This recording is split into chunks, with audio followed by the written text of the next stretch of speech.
Hello, everyone, and good evening. Welcome to this week's new fiery primetime gaming with Mr. Boomstick and friends. And ladies and gentlemen, it's funny. JMO Money sent me a GIF of me crumpling up a piece of paper and throwing it because I've written the show 3 times in the last 24 hours. Because my God, the news gods continue to deliver. And once again, moments or hours ago, we learned that Sony's fate has been cut short, so to speak. They have been, remember that there's a big battle with the FTC outside of the CMA and the EU Commission. We learned in December that the FTC was suing Microsoft to stop the deal from happening. And in the cusp of them doing so, we learned that Microsoft was requesting third-party contract information dating all the way back to 2012. Sony has numerous times asked for a delay and has been granted it. Well, they asked for another delay, and that was denied. What was approved, though, was third-party contract information dating back only to 2019 to present. And listen, folks, Sony is in a bit of a pickle. We know. I mean, listen, we're all gamers here. We all follow the market. We follow the industry. And Sony has done a lot of deals to, again, make Microsoft or specifically Xbox smaller. You heard Phil Spencer say that, so I'm using his words. They have gone out of their way to do deals to keep games off of Xbox, to push people to, of course, their console of the PlayStation 4, going all the way back to 2019, and now in the 2023s, PlayStation 5. Time and time again, they've done deals to keep content away from Xbox gamers. This is how they retain their market lead. Now, granted, no one on this panel is going to suggest or even dare say that they haven't earned the right that they currently have. They have been putting out incredible first-party content for years. So they didn't accidentally get to first place. But let's call a spade here, folks. They have gone out of their way to beat Xbox in every way possible. And a lot of that has been in third-party deals, exclusivity deals. And, again, when you have a powerful first-party portfolio like they have, and you can put out in between of these big first-party releases these exclusive deals, that wins you generation after generation after generation. And they have been winning generation for a very long time. But now their fate is in the hands of the judge who denied the additional delay and has now ordered SIE, PlayStation, Jim Ryan-led PlayStation, to deliver these documents that are being requested by Microsoft. We have a lot to get into. We have a whole mess of opinions, but let's get to the intros, ladies and gentlemen. Kay Asante, again, you and I have been talking pretty much like we do every day, constantly changing the show. And like you say, the gaming news gods have delivered again. Absolutely. Good evening, everybody. I'm so happy to be here again. As you say, the gaming gods have provided, and we're here to analyze and break it down for you. It's been a busy week for me, but this is the time I enjoy the most because I get to sit here and talk games with my brothers. So I'm here for it. Let's go. Yeah, it's great. It's great to have you here, Crispy Bomb. Listen, I know you love being fiery, and this is one of those topics that's going to bring a lot of thunder. How you feeling, brother? Welcome. Oh, what are you hiding, Sony? We want to know. That's why I'm hoping Everborn's wrong. I hope it goes all the way now. You have put yourself in this position, and you deserve all the smoke you should get. And we all know. Come on. So the timed exclusive. Let's see what's really going on there. I bet you there's a couple other things we don't know about that is pretty dirty. So let's get into it. It's going to be interesting. Yeah, it's gonna again. I think it's going to I'm not even going to break it down. I'm going to let Everborn break this down because he had a lot to say, which is why we were 3 minutes late, because we were literally having a show before the show. And, well, here we are. Everborn Saga, you have a lot to say about this. Cannot wait to get to your opinion. How you feeling? I'm all right, but I don't know if you even have this because this was just like a mega news day. Did you hear that the House Commerce Division is they want some questions answered by the FTC chair, Lena Khan, and it's based on the resignation of the last remaining Republican commissioner. And there's some kind of hit piece articles. So a lot's happening in the FTC case, but anyway, we'll get to that, I suspect. Big news day. Let's talk about it. And there's a lot more going on because there's also that Phil Spencer interview that people are pretending they can't understand. But anyway, I guess we'll get there too. Yeah, that interview that was done by Xbox On was phenomenal. I listened to it 3 times because I usually I'm taking notes, so you got to listen to it multiple times to get the gist of what Phil Spencer was saying, how he was saying it. He politely mentioned Hogwarts exclusive mission. He made an incredible point to say that if they were to acquire Call of Duty, and of course Activision in the process of acquiring ABK, there would not be exclusive content the way Sony has done it in the past. I don't know, since 2014, since they took over ownership of the marketing rights for one of the biggest games in gaming. Sony, I mean, again, we've seen the GIFs, we've seen the memes out there, folks, of how many of these Call of Duty titles had and continue to have PlayStation exclusive content. Well, Phil Spencer confirmed that he's not going to do that, even if they acquire ABK. And you know what? I'm fine with it. I'm also fine with a lot of things. Just get the deal done. Who cares if it's on PlayStation? Do you care? You shouldn't. If you have Game Pass, yes, sir.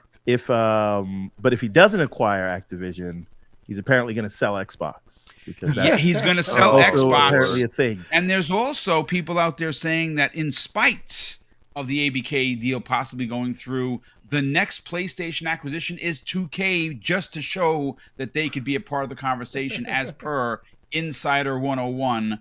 Don't listen to that guy. He's a knucklehead.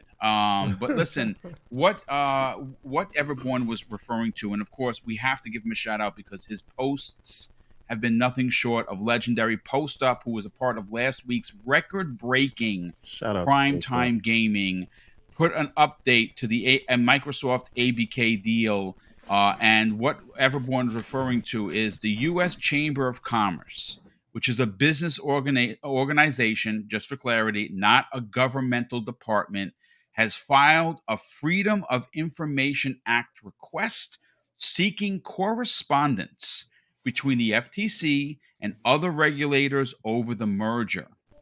The time frame for this request is December 1st, 2021 to present.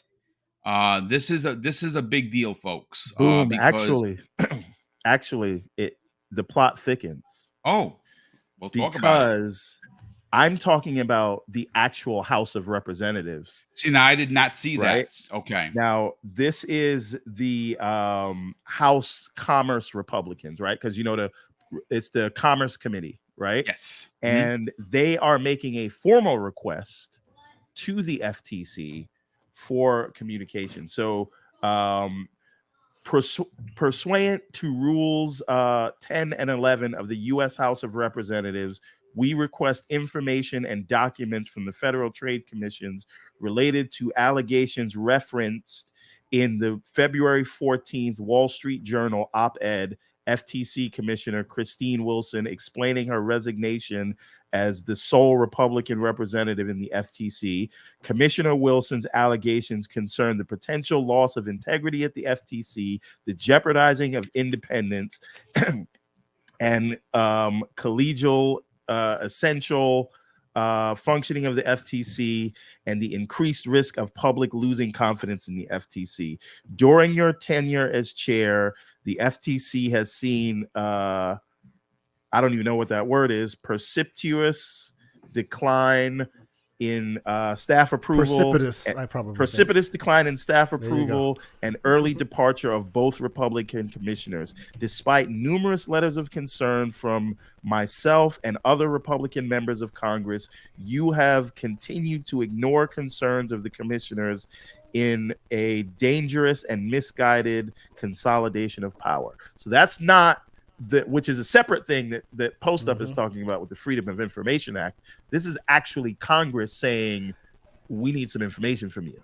Because freedom of information, they could ignore if they really wanted to, but this is not ignoring. This is your bosses are telling you to come to the carpet.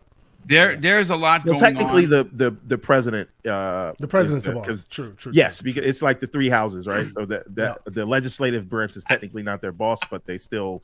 But they're still oversight. They write to the budget. They kind of they are. write the, yeah. Well, listen. You know what? Before this is so it's already crazy. Everything's it has already gone off the rails, and we're 11 minutes in. We have almost 450 people here. The goal of tonight, folks, is to hit 1K. We're talking Randall Thor, dealer, gaming, and Colt Eastwood numbers. Last week, we had over 800 people here. The show is getting bigger. Mrs. BoomStick and I cannot thank you enough for the support. Hopefully, you are enjoying it. We are 141 away from 12K. I don't know if we can hit that live on the air tonight, but we'd certainly like to give it the old college effort, if you will. But Mag, welcome. Yes, sir. Brother. First of all, congratulations once again on joining Colt Eastwood on Yes. XNC each and every Monday at 8 p.m. Eastern Standard Time. How you feeling? Oh, fantastic. You know what? These are the dreams that I've been waiting for. The days where Sony finally just basically shot themselves in the foot, in the ass, and in the side of the head. Because, I mean, I can't imagine making a gamble the way that they did, and they gambled all right. And they took the gamble, and guess what? They're about to lose, as you know, because now what's happened? You shook the grass, here come the snakes, right? So you know what? It's going to be one hell of an episode. I obviously have a lot to talk about, when it comes to this thing. You know, I've always been a staunch supporter. Boom, we've talked about this a million times, that I don't care where the games are going as long as they're going to Game Pass. They could go on the Neo Geo for all I care. It's just if I get them in Game Pass, that's all that matters. Yeah. Let Sony have them. Let them pay their $70. Charge them more, as a certain somebody always likes to say. Okay, let them have. Charge them more t-shirt. Charge them more t-shirts. They're on the Everborn Saga website. Please go check them out. Brought to you by Primetime Gaming. Anyways, listen. This is what we've been waiting for. I'm already excited to talk about it, but listen, I'm going to let you guys go down the line. You get to me when you get to me, and then we're going to talk about it later. But we got a hell of a show. We got a hell of a chat going on right now. We got a hell of a panel. Let's get into this. Yeah, and last and no way least, one who I cannot wait to hear from, who has been banging the drum of the anti-Xbox Sony behavior for quite some time. It seems like it's all coming to a head. Sony is going to be ousted. Now, granted, this could change once the judge gets a hold of it. Everborn Saga is going to break that down for us. But listen, brother, how are you feeling? And are you surprised that everything seems to be going to according to plan? Argeet, are you there, brother? Okay. Yeah. Sorry. Yeah. So, yeah, it's going according to what should have happened, right? It was, we've been waiting for these disclosures to start happening, and if you bring something to a court, well, guess what? You also have to listen to give the discoveries to your to the person you're accusing, and this can be interesting, right? So, like the stuff we heard with the Apple and Epic case, where all these ancillary things came out from other companies that were rather intriguing. We're probably going to find out some stuff about Sony here too, right? So, and here it's far more directed towards what they've been doing against their competition, not specifically how it's been working for the industry, right? In the Epic Apple case, it was more Apple was the person that Epic was going after on their practices, and this was just to help as far as what is happening in the industry overall. Here, they're directly saying, well, we're going to die because you're buying Activision. Well, okay, let's get the receipts. Yeah. This is going to be so much fun. But yeah, we'll see if we actually get some of this. Usually there are leaks from all these things. But we'll see what we get out of it. sometimes they mess up when they're just putting out the public documents and don't black out the stuff they're supposed to black out, and we get some more information than we should. But we'll see how this goes, right? But at least Microsoft will be getting a lot of information about what they've been doing and how they've been handling things. And I'm actually interested whether this stuff can be used in other jurisdictions or if it's going to be limited to just this jurisdiction, because it would be interesting to bring that to the EU and the CMA to say, hey, well, look, you guys seem to be believing them. This is what they really are doing. And if you want some actual receipts, we've got them. So, it's funny because the today, again, this is one of those news days that just continues to give and give and give. We learned that the EU Commission had extended their deadline by 10 days for their decision on whether or not they're going to make way for the deal or block it. And that happens to be literally almost in line with the CMA. It almost seems as if, it's a 2-day difference in between the two. Yeah. And So Australia, because I believe Australia as well is around that time in April. I believe it's April 26th, April 28th, and I believe it's close for Australia as well. I mean, listen, we keep hearing that, and we heard this from Post Up, who's probably listened. So shout out to him for constantly putting out information. Idle Sloth is another one who's been putting out post after post after post, almost inhuman the amount of posts that he's been doing, which is why he gets accused of being a robot. And though he's not, he's a real person. He just does a lot of work. There is something to be said about everything finally coming to fruition for Xbox. The more we hear about this case, the more we realize that Sony is full of S. They have been since inception. They continue to limp into these court hearings, pretending that they're not the market leader, pretending that they don't have 80% of the European market right now as we speak. They pretend to be, like everyone just said, that they're going to die without Call of Duty, even though the meme from Lulu Chang, which completely broke the internet last week, shows Sony putting a spoke into it. A stick into their own spoke. You might give certain people aneurysms mentioning that meme. Listen, you gotta give her credit where credit is due. She's speaking on her own behalf and on her own, Twitter account, and she didn't even really say anything. She simply just put a meme out there that broke the internet, and good on her for doing it because it's the truth. Sony has refused to sign a 10-year deal when you're seeing the deal signed by a ton of other people. Listen, I'm going to go first to Everborn because he has a lot to break down. But Everborn, before I give you the mic, I didn't know. I mean, besides being a gamer, besides being a podcaster, besides making your own game, besides having the Everborn saga, I did not know that you were a shoe salesman because you've been giving out free shoes on the interwebs left, right, and center. Congratulations on putting people in their place. But listen, let's get into the topic at hand. All jokes aside, this new information where the judge has now ordered Sony to deliver third-party contract information dating back not to 2012, but from 2019 forward. You seem to think we're never going to see that because Sony is going to bend the knee. Why is that? So here's the thing. For us to see this info, right?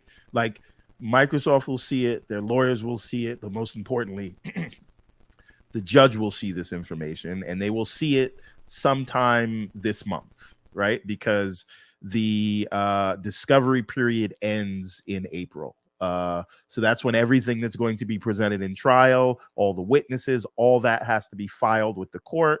All the evidence has to be turned up.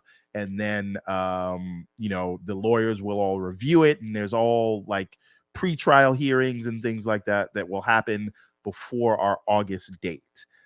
I am of the opinion that Sony knows they don't want the public to see this. And so what will happen is as you just stated, the EU's deadline is now April 25th. which also says that negotiations has begun, right? Like that's basically what that means. It actually has been confirmed by numerous sources. Idis being one of them, who's been a big part of the conversation on Reddit. He has confirmed, along with PostUp, along with Idle Sloth, that those negotiations for remedies in the EU and in the CMA have in fact started. Right, and MLEX has also reported MLEX as well. That is correct. Right. Yes, I just want to. This is one thing I want to say because we have a lot of people listening here, and I know everyone comes for their pound of flesh on this. I am just gonna go on record and say that I know there are a lot of reports that come from people like Equity Report UK, but I've literally never heard of them. You before. said that in the DM. You have no idea who they are. And you know, I looked into it, and Equity Report UK literally was founded this year, or not this year, last year, right? During the deal, right? MLEX has been around for like 15, 20 years. Yes, right? that's correct. And so I wonder, because you have to pay for an MLEX subscription, right? Because they sort of give industry information about things like this for investors. So I wonder if Equity Report UK is kind of just someone who's like, wow, people are thirsty for this information. I can take information that's already been reported and then give a bunch of anonymous sources and charge a subscription fee. Now, and the reason I say that is there was this report that came from them that said Microsoft was going to offer all games from Activision Blizzard. That is correct. Yes. But that makes no sense. One, Microsoft has never said that. And when explicitly asked, they've said COD is all we're offering, right? Except for NVIDIA, but that's a different thing because you have to buy it from their store anyway. And so MLEX comes out and reports it to MLEX, who we trust, says, no, they say nothing about offering all those games, right? And the reason why it doesn't make sense is if regulators don't want to monitor one game because it's too much work, why would offering them all the games to monitor make sense when it's in none of their concern documents? Right. And all the games are never what anyone has talked about or mentioned it from any regulator. So it never made sense. But anyway, I just want people to just like think about the source where you're getting things from and kind of look them up. We don't have to take info at face value. Anyway. EU is April 25th, CMA is April 26th, and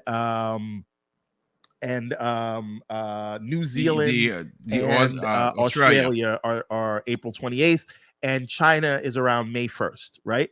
So all those things will happen by the way, the end of Discovery is also in April, right? Sometime in April. So all those things will happen, and Microsoft will actually have answers from every other regulator around the world, right? So if Microsoft can get through those hurdles, Sony will, like the FTC has a losing battle, and you don't have to listen to me, your local Xbox fan. You can listen to all of her predecessors, and you can look at vertical merger precedent for the last 50 years that tells you the FTC does not have a strong case, right?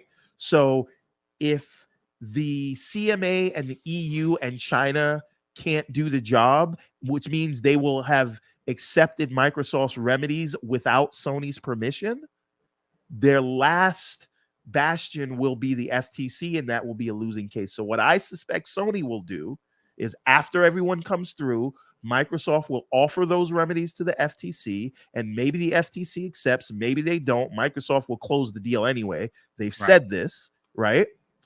Sony will accept the 10-year deal at that point. And that will stop them from going to trial because it will cut the FTC's legs out from under them, and they will accept Microsoft's remedies and pretend that they did something. That's what will happen. We will never see these contracts. I don't want to bet money because I always lose when I bet money, but I promise you, we're not going to see these contracts. Right? And even if some Twilight Zone happens and we get to the August trial, Sony can then request those specific hearings where those contracts come up, and they can say, no, this is private information. We want to close the court that day. Here's the thing, though. There will be leaks. Of course there will Right? be leaks. And Yeah. I think if we do hear about this stuff, it won't be just because the info's public. It will be because it was leaked. And I think that'll happen if we get to August. But I genuinely don't think this thing makes it to August, especially if they can get through with the EU and the UK. I think Sony folds at that point because they don't want to be left holding the bag. Because you know what happens? They have no leg to stand on if the FTC loses their case, right? Which means they will have to take whatever Microsoft offers them. And if Microsoft can get the deal through with Nvidia and Nintendo and Valve support, I guarantee you Sony will get a much worse deal than they're getting offered now, right? But they'll get the game, but it will not be the sweetheart deal that Microsoft is trying to offer to get this thing done. And they don't want to be in that position. Everborn, I think the deadline for discovery is beginning of April, though, right? And that means they have to have the documents well ahead of that. Yeah, but we won't see it even when they give it to them. We wouldn't hear about these documents until the case. And I just don't. I'm saying I don't think we're going to make it to that case in August. Okay, I see what you're saying. Okay, but they would have to hand them over. They will hand them over. So that's what I'm saying. The judge will see them. The lawyers will see them, and that will even let the FTC know how weak or strong of a case they have, because what they're going to see is that, or what the judge more importantly going to see is Judge Campbell. And Judge Campbell seems very fair. You can say whatever you want about Lena Khan. Judge Campbell seems above board, right? So he is going to see how this industry works, and he knows this is the same Judge Campbell that threw out several of their cases. This is the same Judge Campbell that told them that they failed to prove their case, right? With Lumina and Grail, Yes, right? That's correct. So you're going to show Judge Campbell, one, that this is a vertical merger. He's going to laugh it out of the court. And then you're going to say, by the way, the market leader is also actually foreclosing content. You want me to worry about whether Microsoft is going to foreclose content? I don't think Judge Campbell falls for it, to be honest. Yeah, I agree. They don't even have to go far with that one. ABK can show them, here's the deal we signed, and we basically take away content from everybody else for a year, which basically makes it moot because the game is dead in a year anyways, because the next one comes out. And this is what Sony does to the industry. You know what, Hargeet, honestly, you're laughing, but that is actually a fantastic point, because you made mention of it. I don't think anyone's ever, as a matter of fact, for as long as we've discussed this, and everyone, we'll get to you in a second. I do want Hargeet to elaborate on that, because it really is a finite point that you're making, and folks, I'm a little bit stunned, because I myself, as much as content as I write, as much shows as I do, I've never actually thought of it that way. Sony, in the most purest way possible, gets content for a year. And the reason why they do that is because the next year, their next marketing deal for said game are coming out, and the game is irrelevant on any other console but theirs, because they had the content first. Yep. This is I've actually never, please elaborate on that, because that's genius, dude. Honestly, I've just never heard of it broken down like that. Yeah, and I think they did this with Destiny as well, where they had content for so long that it became irrelevant because the next season comes out and you're like, well, this is irrelevant now.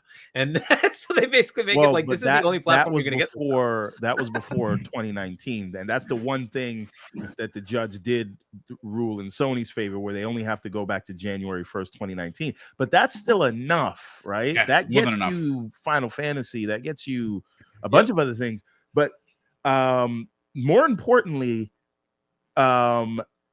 Microsoft wanted to speak with key officers, and this is the one officer. Remember, we went down conspiracy theory lane about this, saying that this was one of the officers that used to work for Microsoft and then worked for Sony, and it seemed like they were fishing for something, and now they actually get to subpoena that guy, right? They get to see all his communications. So I think that's big, and I think Microsoft knows exactly what they're looking for. But the most important thing is, like you said, Hargeet, it's not just COD, right? The whole case is built around whether Microsoft will foreclose content. And now they're going to see these contracts. And listen, Yeah. it's just business. You're supposed to foreclose content. Yeah, absolutely. Right? Yes, So, of course. but the reason we're having this conversation is not to be on a moral high horse. What we're pointing out is how ludicrous it is that we're having a discussion about not access, but foreclosing features, having full parity, when right now we're going to go back to 2019 and we're going to see the Avengers deal where only Spider-Man was in there, right? Mm-hmm. We're going to see all the different skins and things that you get in Call of Duty. We're going to see there were maps all and of modes these, pulled out. We're going to see Final Fantasy, right? Yeah. That's the big thing. So we're going to see that an impartial judge is going to say, wait, and I'm not speaking for the judge, but I'm just saying they're going to have to make a decision.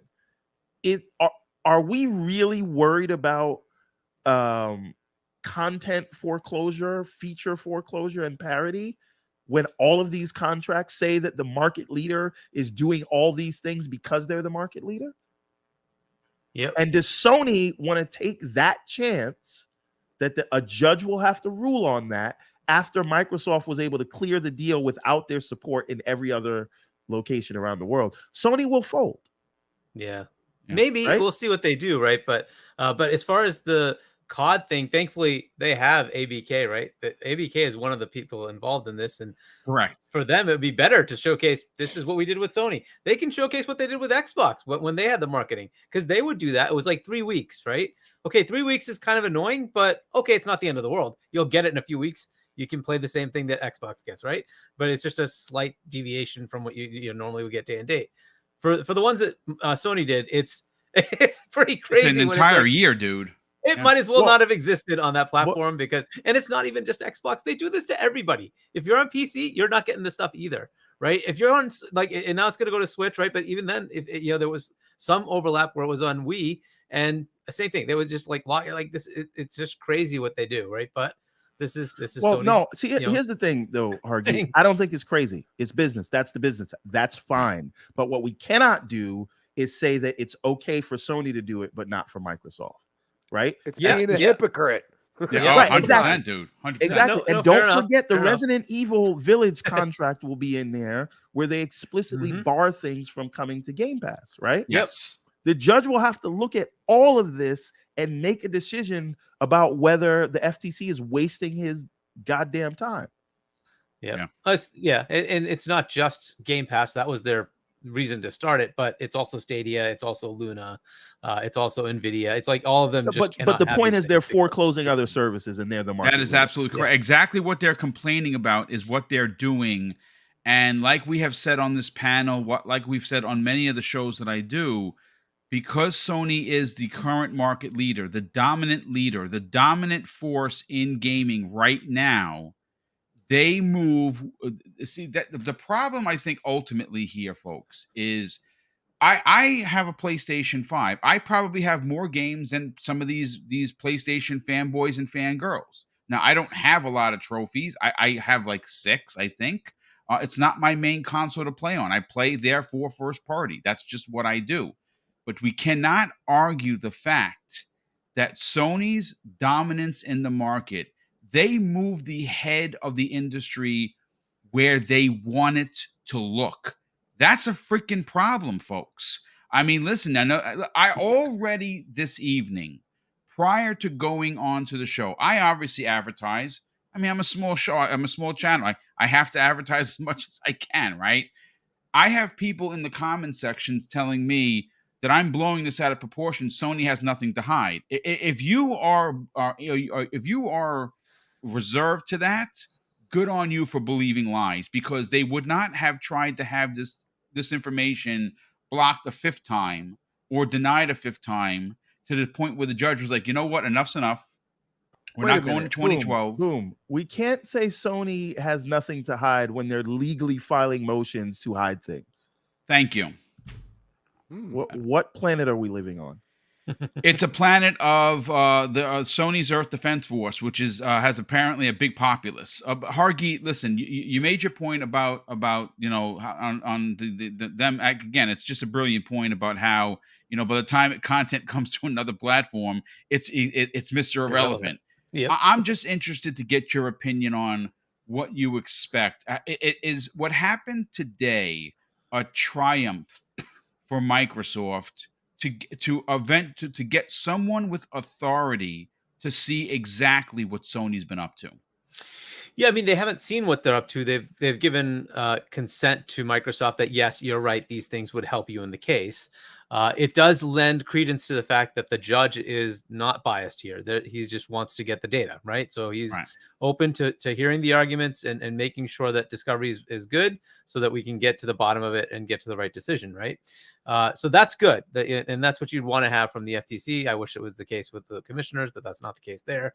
But whatever it is, at least the judge is doing the right stuff, right? So hopefully that leads to a good conclusion there. I also was, as far as the actual just getting the documents, look, stuff is going to come out, and the stuff came out with, the people saying that there's nothing to hide. Do the stuff that came out with the Epic Apple thing? Who thought that you could do a crossplay tax? That's not a big deal. That's pretty freaking big. Yeah. Like nobody, I can't imagine anybody trying to back that. That is the most ridiculous, heinous thing, but that company does it. Right? And nobody, I don't even remember if anybody in the media said, "Oh, this is a great idea." No, it's You're talking about what Sony with the crossplay tax? Yeah, the crossplay tax that Sony actually levies against companies wanting to do crossplay. That is ludicrous. And yet they do it, right? And that came out from that disclosure that they had to make, right? As a side entrant that wasn't even, they weren't even party to the actual thing. It was Epic and Apple, and they had to submit their information. So yes, there is always stuff that people want to hide behind closed doors, what they say, what they do, what deals they have. They don't want you to see this stuff, right? But it'll come out. This is the stuff that comes out, right? So, but again, I'd be careful assuming that there's nothing to hide. There's always stuff to hide, and that's what Microsoft. But that's not a bad thing, though, right? Yeah. Like, yeah, exactly. You don't want all this information to be public, but like we said, Microsoft has to deal with all this scrutiny from regulators because they're the ones buying the $70 billion company. Well, Sony now has to submit documents because they're the ones crying about it, right? Right. They inserted themselves in the situation. Now they have to submit documents, and they're trying to limit those documents because why? They want to hide that information.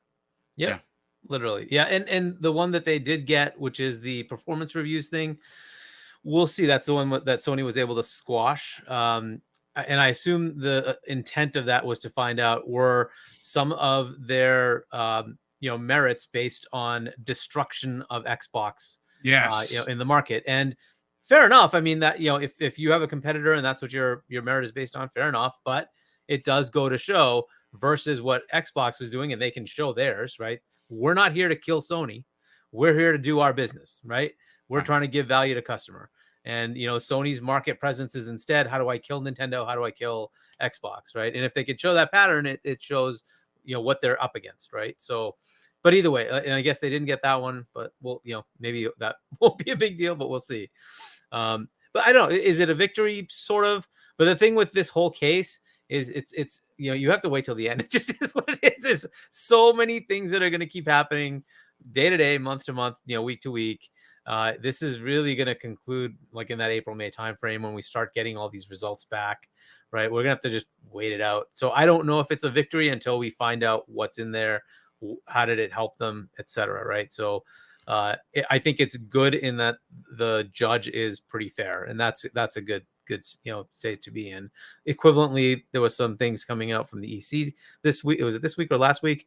It was this week where they were talking about we need to be fair about this. We need to be methodical. We're not going to rush to judgment. We're not in a race here with anybody else. We need to you notice the shots fired, standard. Right. What was that? Did you notice the shots fired at the CMA? Yeah, totally. At least it seemed like it. Shots fired to the FCC, right? We have to be, we have to hold up to scrutiny. It has to hold up in court. Yeah, there were a lot of digs. Yeah, and and that's good. I think that's fair. That if it takes time, it takes time. Do the thing, do the diligence, and come up with the right solution, and hopefully they can move forward. Now, I'm reading into that they're willing to make the deals, right? They just want to get the right concessions, right? And That's fair enough. And then it comes down to the CMA and the FTC is whatever. It's going to go to court, and I think it's going to get laughed out of court. But anyway, I don't think as it's gonna far make as it to court, but, I actually don't think it's even going to get that far. I think there's you going may to be be right. pressure You may from be right. The above. judge may be like, dude, come on, go put this together. Come up with some ideas, and let's just get this done. And we don't have to go to the August trial. But whatever happens there, it happens there. The CMA is still a toss up. I don't know. I don't know what's going to happen with the CMA. They've still been there's been hints about something about them saying, well, we don't believe Nintendo Switch can actually play Call of Duty. Okay. I want to actually, can I make a point about that? Because that was a Paul Tassi Sure, article that came out today. So here's the thing about that. And I read his article. I don't know if I appreciate the way it was written, and no shade to Paul Tassi, but it was written as though the CMA said that today. But if you look at the timeline of events that he's quoting, it's from the preliminary findings, and which were released before Microsoft signed the contract with NVIDIA and Nintendo. Right. It was also released at the same time. If you read their remedy proposal, the 14-page document or whatever, 16 pages, they explicitly say, we know of the offer to Nintendo, but we have not taken that into consideration. We will take that into consideration after publishing this, right? So it was written as though the CMA was responding to Microsoft's 10-year signed, legally binding document, but it was not, and it was not even taken into consideration when releasing those preliminary findings. So I feel like that should have been clarified, and it really wasn't. So again, that's what some of the journalists do. I mean, I like Paul Tassi, but he also, like many others before him, and continue to do so, they want to drive engagement. They want to drive the click, and how they do that is with half truths, half explanations. Because if you were to read it as, I'll put it this way: if you read that article and you're not familiar with what has transpired, as you and Hargeet are, you think of what he's putting down as not only gospel, but a totally different way of thinking about the case. I hate to say this, like I said, I like Paul Tassi. I read his stuff all the time. Sometimes he gets it right. This is one of those times where, unfortunately, I think he got it wrong. Well, I just think it needs clarification, because it's not there's not a lie in there, right? But it's not producing all of the information for a proper digestion of what he's explaining. That's the problem. Right. And that's what I say. So I just think it needs clarification. I give Paul Tassi the benefit of the doubt in this case, but it does need clarification. And a lot of people interpreted it as that was the CMA's response to Brad Smith's press conference, talking about how they've signed the legally binding document. And it is not, right? It's not. Because they actually said in their remedies hearing, they were going to take all of this in. They actually said that. Right. So the contracts are not a part of it. Yeah. You can say we don't think it can run COD, but you just signed a contract now for it to run COD, right? For Nintendo players. So that has to be, it was said. I mean, look, the CMA can then go to Nintendo and ask them, and and Microsoft, how would you make this happen, right? So if they can talk to Activision as well. How would you make this happen? Now and whatever. Exactly, right. They've done it with other AAA games. They can do it. They can, and this is a multiplayer game, so it's going to be online anyway. So if it's cloud streamed, whatever, you get the option to play, right? So it's listen. Mag, you've been chomping at the bit. I see the fire is coming out of your ears. So let's get you in on the conversation. A lot transpired today. A lot is continuing.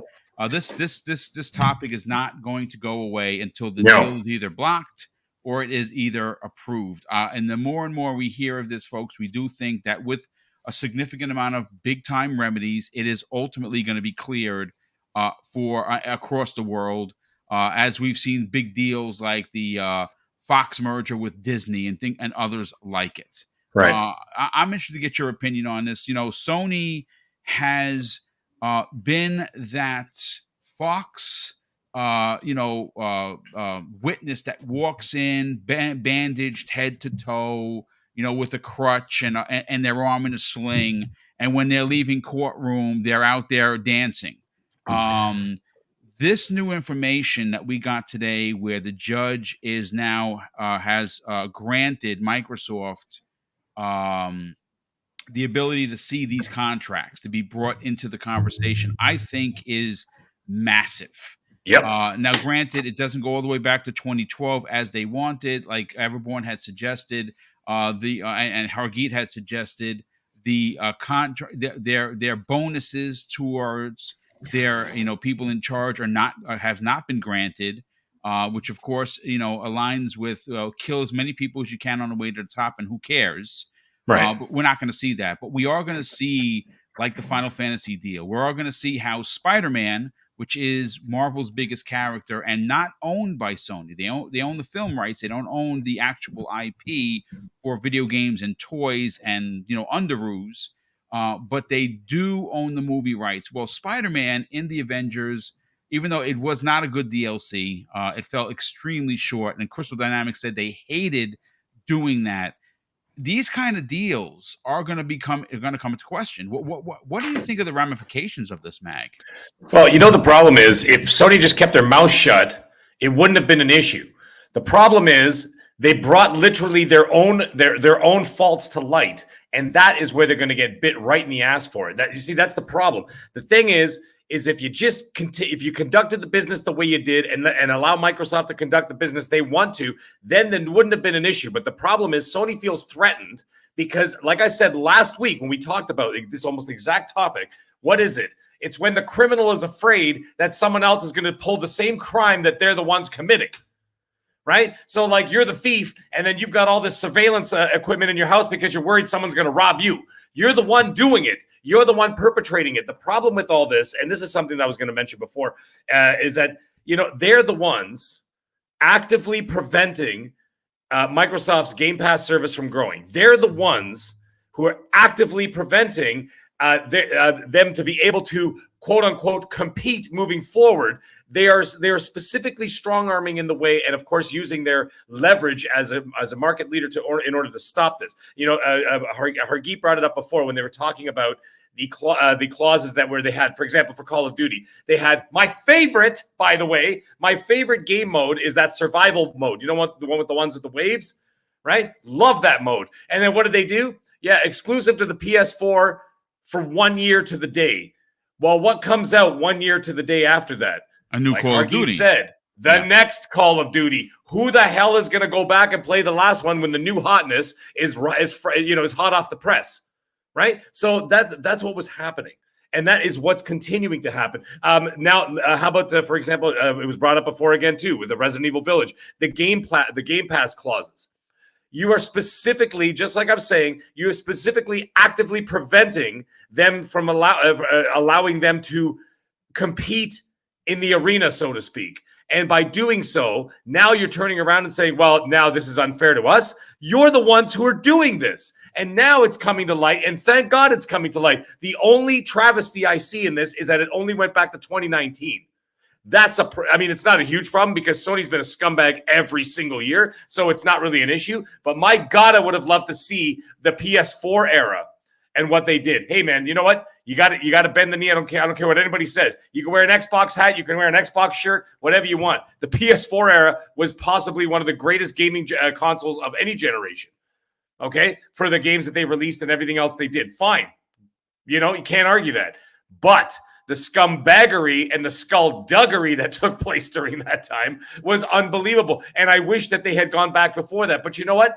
Good enough, because now we're still going to be able to look at the Final Fantasy situation. We're going to be able to look at 4 years. Oh, sorry, not 4, maybe 3 years. 3 years of the Call of Duty situations where they actually held back modes and held back different maps and held back release dates specifically so that they were only on PlayStation. Also, don't forget, you remember that when they would get map packs, we wouldn't get them for 3 months later. Right? So all of a sudden we're still running around in circles on the same bloody map over and over and over. Halo, I'm talking to you. And then what ends up happening? PlayStation's getting them 3 months in advance, right? Same deal. What are they doing? I mean, it's fine that you have to, you're trying to attract customers to your product. I get it. But the fact that you come out and cry foul for not something that Microsoft has done, but with the possibility that Microsoft could do that. That is insanity to me because they have shown no history or track record of doing this behavior. The only time that they had attempted to do this was Rise of the Tomb Raider, for Christ's sake, and that was in 2014, I think it was, or 2015. Was it 2015? Something like that. That was the last time, because you remember all the hell that they took, the hellstorm that they took for doing that. Microsoft stopped doing that. And of course, if anybody knows Phil Spencer, which some people do, is that Phil Spencer was never a fan of that. You guys remember we talked about that? You remember that we talked about the fact that Phil Spencer was never a fan of holding back content from other consoles. And this was well before ABK. And so they have no history of doing this. Yet this is what they're making. They're projecting their own fears from their own business practices, imaginary, onto Microsoft, who have never, ever, well, except for one time in over a decade, one time in a decade. Other than that, they don't do it. So they're projecting their own fears of something that they do that they feel is nefarious. Now, that Spider-Man situation, I'm glad you brought that up. What a nefarious scumbag situation that was, a deal with Disney. And Disney are now the king of the scumbags right now. So, oh my God, the smile on my face when I canceled Disney Plus last week, oh, it was orgasmic. Anyways, I love doing it. I actually wanted to take a selfie. I wanted to take a selfie while I was pressing the cancel button, but I couldn't do it. I'm surprised you didn't wear a wig and potentially body slam your child on the floor because of it. Oh my God, yeah. They could take phase 4 and they could stick phase 5. Well, you know where. Anyways, but the point is, the thing is that Disney and Sony made this deal. Just like you said, Boom, they did not have the rights to the video game character. They only have the movie rights because it's Sony Pictures that runs that owns Spider-Man. That's correct, right? Yes. But Disney said, you know what? We're going to make money off this. Hell with everybody else. Let's make the deal with Sony because, we know why. Money. And that's fine. But guess what? It blew up in your face, and I'm glad it blew up in their face. But it doesn't matter because the judge is still going to look at this and say, so who exactly is the problem here? I can't wait for that. And that day's coming. When this judge, guaranteed by day 2, this judge is going to have any competence, is going to sit there and go, yeah, guys, just hang fire for a second and turn to Sony and be like, so who exactly is the problem here? And they're going to have to answer that question. And the problem is, and that's when Sony's going to say, well, we shouldn't have opened our mouths. Because the thing is, when you gamble, sometimes you lose, folks. That's the way it is. And they took a huge gamble. They rolled a pair of dice this big on this situation. And that is a massive problem for them because now it's blown up in their face, just like the Spider-Man deal blew up in their face. And basically, that's about it. I would argue yes, they had something else that was really big to make these goddamn claims. Yes. Because, wow. But the judge is also going to have to, and I, like the judge is going to have to contend with the fact that the FTC has adopted Sony's market definition. Right? Right. And I don't think that the FTC, the judge looks at that. I think the judge will look at these things as video games, right? Because the FTC has got like their hand slapped for trying to artificially limit markets over and over and over again, right? And it's not just Meta within. It's not just Lumia Grail. There's several instances where they artificially created a market and then did not prove that market. And we all read their complaint, and they really didn't have any numbers backing anything up. So again, I do not see how this goes well. No, it's not going to. And the thing is, Sony has pushed onto them, like you said, their projection of how the business model moves, right? But the problem is the only person operating within those boundaries are Sony. If the judge has any head upon their shoulders, they're going to look at it and say, wait a second. This is not how the market goes. This is how your market goes. Yeah. This is how your way of running business is, not theirs. And then that's what they're going to see. That's what I was getting at. The point that I was getting at, that they're going to look at these two things and sit there and say, well, you're running it this way, Sony, but Microsoft, there is zero evidence that they're running their business your way. So eventually that judge is going to turn on to Sony and say, so basically you don't want them to act like you. Right. Yeah. That's what this is all about. All my ramblings over the last 6 minutes, that's what I was trying to get to. Is that, thank you, Everborn, for getting me there. By the way, Everborn hands out free shoes does not make him a businessman. That makes him a philanthropist. Exactly. Okay, he is the Bruce Wayne of Yonkers. That is what's going on right now. Okay, he's the philanthropist. Shoes are free. So, it's up to you whether they fit. yeah, every day. Just true. check him on Twitter. But anyways, that's what's going to happen, and that's what they're going to see.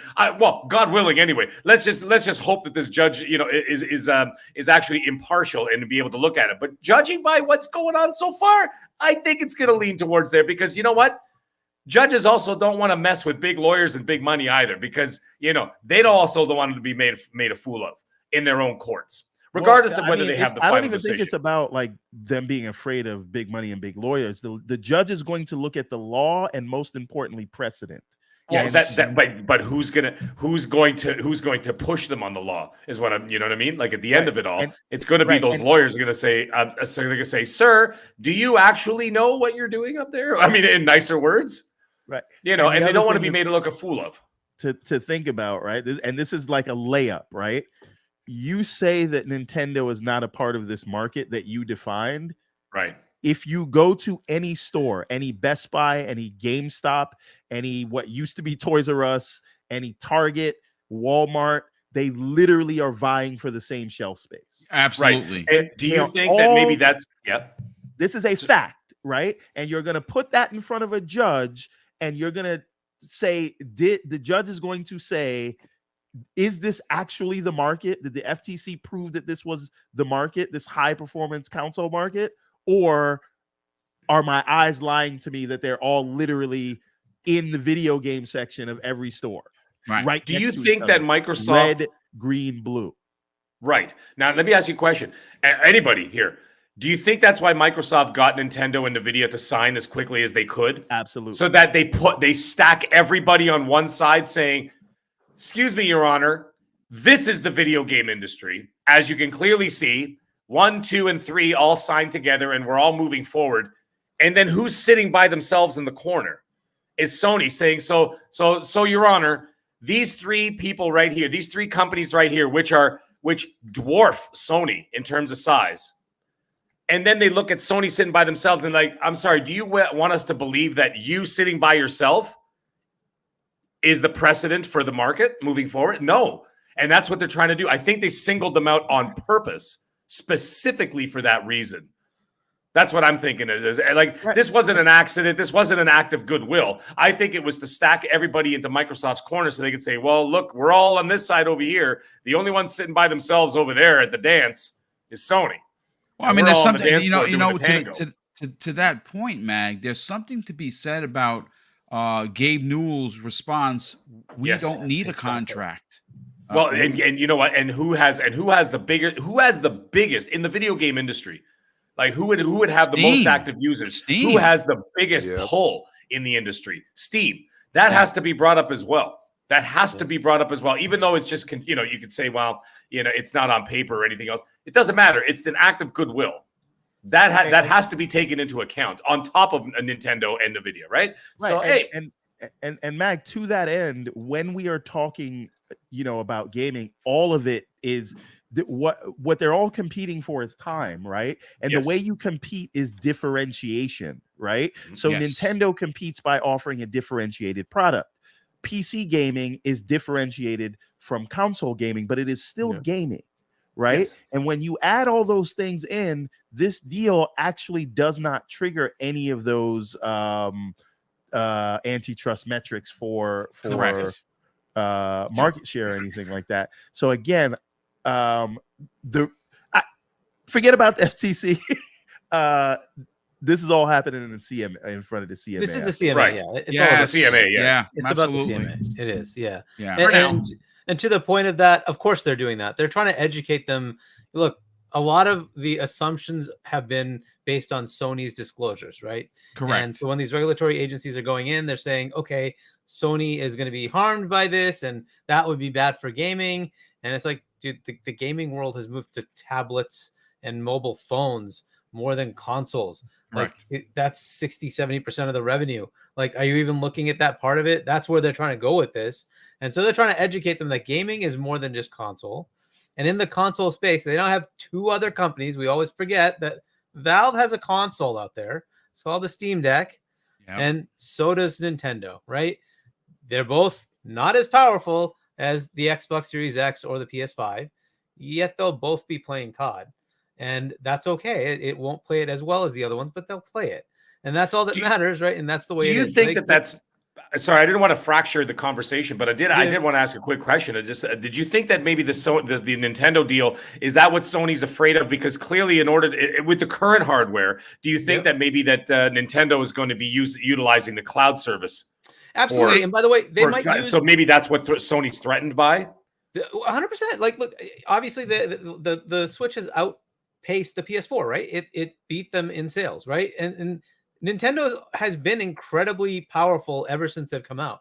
And yes, they had a little stumble here and there, but they've held their own, right? They've done some pretty impressive things, even not competing on the power narrative with Xbox and mostly Sony, right? They've still held their own. They've not needed third parties. Their own first parties do not need COD to give them money. No. They just make money on their own, right? They're happy with where they are. And they just keep putting out banger after banger. Go look at all the top meta games. It's dominated by Nintendo. Yes. It's the way it is. Yeah. Right. And they keep putting them up. 30, 40 years Mario's have been coming out. Top games for the last 5. Mario. You go back. It's Zelda. These games have been out for decades. They just keep doing it. Right. They don't need anybody else. However, it doesn't hurt. Right. So if they can get the third parties, if they can get The Witcher on there somehow, why not? If they can get Call of Duty on there. That's what I'm saying. In order to be able to utilize or play those games on that kind of hardware, they would have to use the cloud service in order to do it, because the hardware wouldn't be able to run it. Is what I'm getting at. Well, but for now, right? Well. Is that what Sony's threatened by as well? Because they mentioned the cloud service, the advantage of the cloud service, and I'm like, well, right. and they could use Google cloud service to run it, right? And that happens, by the way. Some of the games that are streaming to Switch, they've used Google's cloud services to do that, and sometimes they use Microsoft's. It's up to the developer to choose, and they publish the game and stream it, right? It doesn't really necessarily matter, and Google has some good stuff. So does Amazon, by the way. So They all have the ability to handle this, and in an open market, that's great. So we have multiple options for developers to choose to put their game on Switch, or the next console that comes out should hopefully have enough native power to actually run the game. It will. Hardware, It's right? from what I'm hearing, it's between a Series S and an X. Just under a PS5 in terms of power. It will easily be able to run. And it's NVIDIA's chance to shine in the console space, right? They've been stripped of that. It's been AMD for the last couple of gens, right? So this is their chance to shine and say, hey, no, we've got relevance here. Obviously, in the PC space, they're very relevant. The 4000 series cards are really, really good, right? But they have not been much on the console side, right? So this is their chance to shine and say, no, hey, we can compete here too, right? So they're going to do something good. But look, the idea here is for Microsoft to try to educate, and they've been saying this, right? We're trying to educate the regulators about this industry, right? So Sony's the big complainant, and they've been saying the whole world revolves around consoles. And so, no, that's not true, right? The gaming world is PC-based, it's mobile-based, it's console-based, right?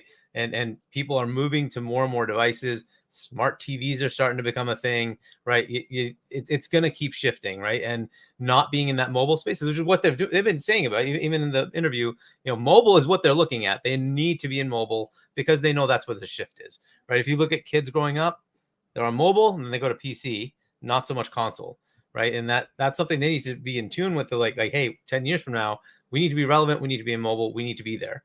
And that's what they're looking to do here, right? And it's become about Call of Duty, which is fine. That's fine. And Sony's all annoyed, but it's like, look, we want to put it everywhere. We don't care. Like, Call of Duty can stay everywhere. What we want is the mobile segment, and then having PC relevance with Blizzard, right? So, I think that's what they're trying to do. Like, bring other people in, bring their voices in, and having Steam be the largest store come in and say, we don't even need an agreement. We trust them, right? We just trust them because they have not done bad things with Gabe us. said So, they do what they say they're going to exactly. do. Well, and that's the Those were his thing. exact words. And that's what I've been preaching is that they've shown no history of acting the way that Sony has. Yeah, exactly. Right. And this is why they have nothing to projecting. fear. But Right. Sony is almost like they're paranoid. Yep, they're projecting, like you were saying. They're projecting what they have done and Right. saying this is what they're going to do. Exactly. Well, look, in Microsoft's like, in the case of the world, yes, you should always be afraid that could happen. But Microsoft's like, fine, just put it in writing. We'll sign any regulatory agreement that we won't do these things. We're fine with that, right? Because they understand competition and co-opetition because they have to do it with everybody anyways, right? Like, even Google hates them. They have to spend money with Microsoft. That's just the way it is, Yes. right? So all of these companies that like are in fierce competition with them, they're also, they're customers. So it is what it is. And they know how to deal with that. And they've been dealing with regulators around the entire planet because literally every government in the world uses Microsoft. So they know how to deal with this stuff. So it's like, fine, put it in writing. We'll find to sign it. Doesn't matter. It's okay. I'm waiting for We're not them Sony. to announce We're not Sony. the Activision deal with Amazon. Like they're going to allow Luna to sell COD. Yeah. That could be around the corner if not announced I don't think tomorrow. they care. Yeah, I don't think they care because it No. runs Windows. They don't care. What did I say? You could sell it on Neo Geo. I don't care. Just let me play it where I am going to be engaged in. Like, let people, if you want to play it wherever the hell you want to play it, go ahead, pay whatever you want to pay. And at the end of the day, you could say Microsoft can comfortably sit back and say, you know what? As long as we've got it here in the best, most affordable situation, then they're comfortable with that because they know eventually everybody's going to migrate there when they're tired of paying $100. Well, it's funny. A lot of things happened in the last 24, 48 hours. Microsoft announced that they added 40 countries to Game Pass, Xbox PC. Game Pass PC or PC for PC Xbox Game Pass for the first time. They moved from 46 countries to now a stout 86, and every one of these regions, 40 of them. This was announced yesterday. We had it as breaking news on the Xbox Factor podcast. It is a monster deal. A lot of people suggested yesterday, I've seen people talk about it today, that they would not have announced a deal or announced that kind of information if they weren't, really strong believing that this deal was going to go through. Because obviously Call of Duty coming into Xbox Game Pass after 2024, which of course Sony has the marketing rights for 2023 and 2024. It wouldn't be until holiday of 2025 if the deal passes that Call of Duty would be allowed and Microsoft would fully own the marketing rights unless Sony's on their knees, then they're gonna have to allow it in the Game Pass because they overplayed their hand. And they might have overplayed their hand, but listen, we still got to get to Asante and Crispy Bomb, and we still have to talk about the shots fired politely. It was almost like a sniper, or it was, I would dare say it was Sam Fisher-esque. He was a ninja, baby. Ninja. Charlie Hodson, who obviously is a big personality in the Xbox community. She is one of the lead voices over on Xbox On. She did a 22-minute interview with Phil Spencer, and the coolness that was on display with Phil is just exactly who he is. Whoever you thought Phil was, that's who he is in real life, folks. He is a gamer. He was out there. He politely talked about Hogwarts and the exclusive PlayStation mission. He confirmed that Call of Duty will not have exclusive content to Xbox, and everyone would get that content. We're going to get into that momentarily, but let's bring in Asante. Asante, you've heard what everyone had to say so far, but you and I, we were talking pretty much the whole day, and the show changed literally on the fly.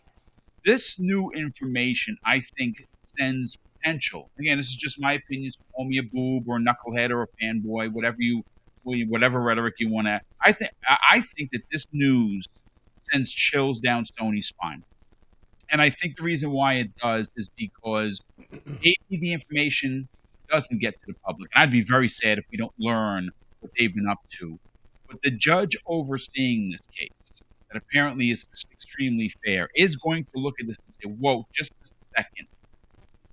You have accused Microsoft of foreclosing the markets, but yet what we have in front of us are years upon years upon years of third-party contracts that prove you have done the exact same thing to the market. I think that judge then goes to Lena Khan and says, we don't have an effing leg to stand on. What are your thoughts about this revelation that they're going to have to produce third-party contracts dating all the way back to 2019?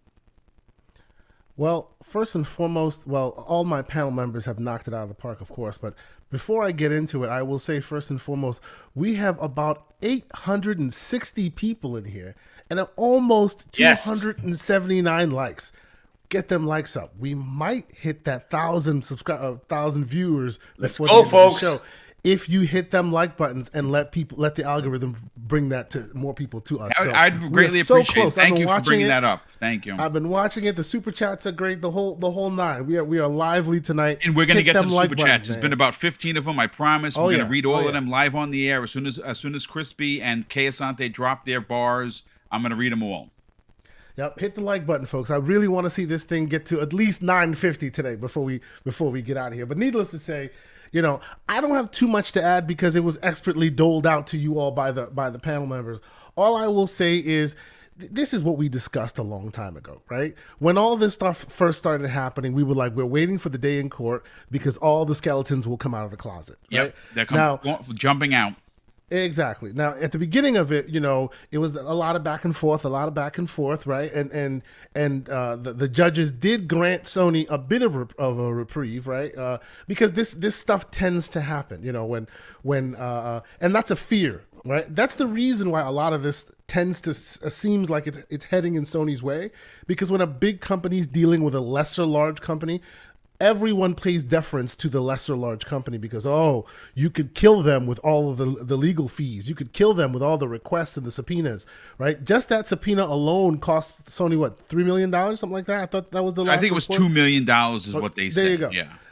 So and it's historical that when a big, huge company is fighting against a less large company, those are some of the tactics that can be used. That idea of it is seemingly why all the regulators and all the other folks in positions of power seem to be coddling Sony and protecting Sony, because in their eye, you see the big Microsoft versus the little Sony, and you go, they're going to get crushed if we don't protect them, right?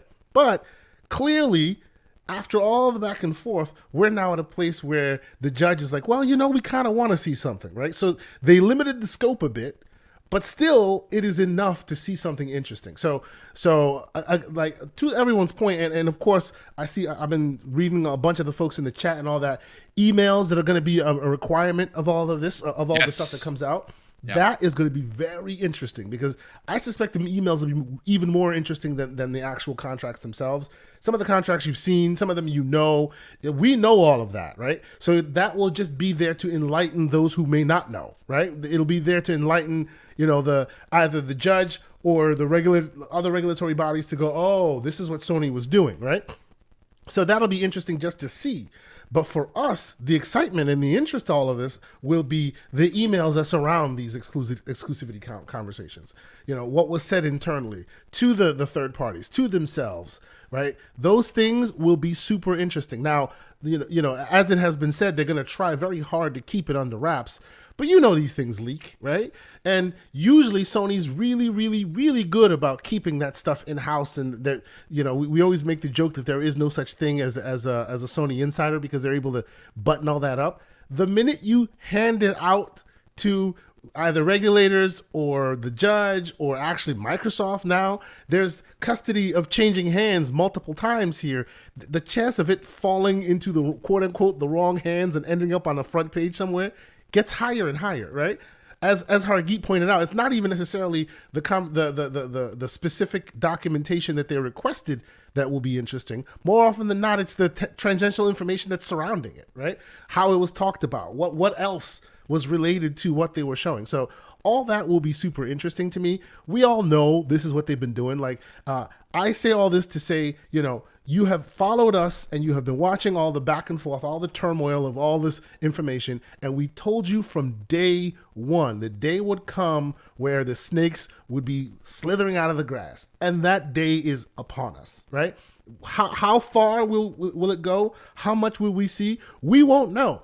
But as we've already pointed out, the judge that's seeing the case has a history of being, I wouldn't call him a hard ass, but he's staunchly to the law, right? They pay huge deference to precedent and to the rule of law. You want something to change the law. But as the law sits right now, we have to follow it exactly as it's written, right? That's usually how stuff like that goes. So while others are going wishy-washy and trying to stretch credulity and stretch the law to bend to their will, it'll be up to that judge to seriously rein things in. And it seems like he has a history of doing exactly that, right?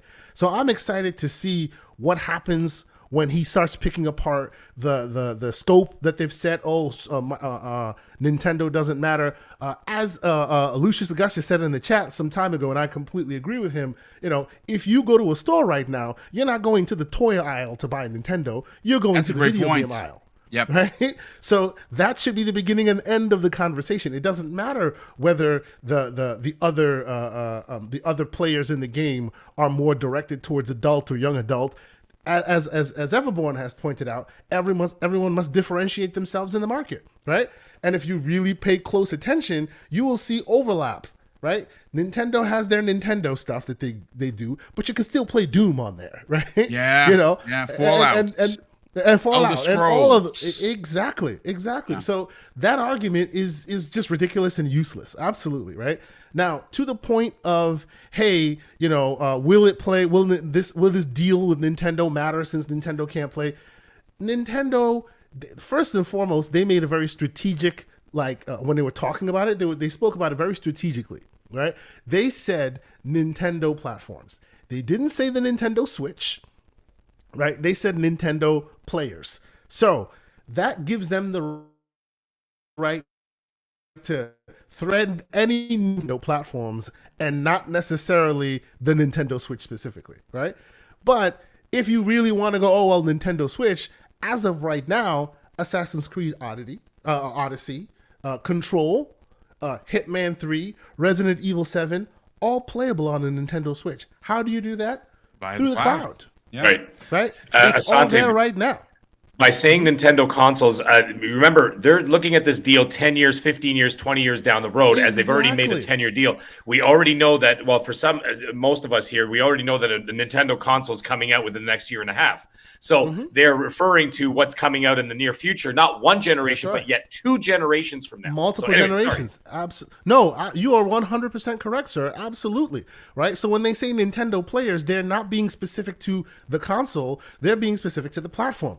And we all know, and you've all heard me give them the righteous smoke that they need to get rid of that damn abacus. It is the equivalent of a cassette tape in the world of Blu-ray and MP3s, right? At some point, NVIDIA will be like, you know what? It's getting ridiculous now, right? They actually raised the prices of making those SoCs because the process of making them is so old and antiquated. It's like buying a VHS tape today. Right? It requires more hardware and more effort to make it because it's not something that everyone uses today, right? So at some point, and actually to that point, they have iterated on the technology that the Switch is based on. They've iterated it twice already. So you could have made a revision of a Switch Pro, and still be ready for another Switch by now, based off of the SoC hardware that your backer, which is NVIDIA, has made, right? So it's about damn time. What I wonder is if they may have had plans to release one by now, but then the Steam Deck comes out. Sure. We exactly. gotta at least meet that bar. Exactly. Right. Word is it's still a hybrid. And even if, of course it'll be a hybrid. You can't go hybrid and then turn back, because the way that you profile things, it'll throw so much a wrench in the works. And even if at the end of the day they didn't even see this the Steam Deck as competition or anything like that, they could just look at their market share. They could look at how much they sell and just go, screw that, man. Collect a check. It doesn't look like it's going down. It just started going down recently. It just started going down as far as sales of the Switch, right? So why the heck would you bother iterating when everyone still continues to buy your hardware and buy it in droves and it doesn't look like it's going anywhere, right? So, and finally, on the point of like Nintendo, of Microsoft setting the stage for how they announced it with the deal and all that, I've spoken with everyone about it. I honestly think it's some grade A chess moves that they made there. Absolute grade A chess moves. Because, right, we who have been paying attention, been paying attention to the balls and strikes here, we go, why the heck is it that Nintendo, Sony gets to be just so outlandish in the market, but then they get to hide that in the background, and whenever these regulators come up, they get to be like, oh, poor Sony versus the big monster Microsoft, right? So the idea of, possibly there might be some deals happening back in the background that you may not hear of, and we need to be a part of that. So Microsoft has basically started using us, the public, as their mouthpiece, right? So they're out there waving that contract. They're not waving it to Sony. They're waving it for you to see. They're waving it for all of us to see, so that when they're trying their best to make the most rational argument that makes all of you go, yeah, that makes sense. What's going on? So then when that snake in the grass deal starts happening, you people will be expected to go out in the Twitter streets and all the places where conversations happen and go, what the heck happened there? Explain it to us. We need to understand, because look at what Microsoft did. They made a great deal. Hey, Nintendo got a deal. This person got a deal. They all got a deal. It is all for you. Because yes, the CMA and the EU and all of them will hear about this as well, because they'll get that informal documentation. But they're literally doing the dog and pony show, so you understand how plainly and how flat the story is being laid out. Yep. So in case you don't hear the other side come back with another explained plain explanation as to why they're blocking it, your pitchforks can come off screen and you have something to say. That's literally what they're doing here. They are boxing, as Mag said, they are boxing them in. They're leaving them on an island. They're saying, oh, look at all of them. And believe it or not, talk about character witnesses, the number one hater of Microsoft for years, what was his name? Sir Gabe Newell. He's been hating on them since he used to work for them. And now that he's like, well, I believe in what they say. I believe in what they do. Right? One of the biggest platforms. One of the biggest platforms in gaming is Steam. In gaming, absolutely, no one can even step close to them, right? And even they're going, sleep on my boy Strauss Zelnick. This man, he still thinks that Strauss is going to get a Brinks truck backed up into the backyard, and all of a sudden he's going to start wearing green. But that's a whole nother conversation.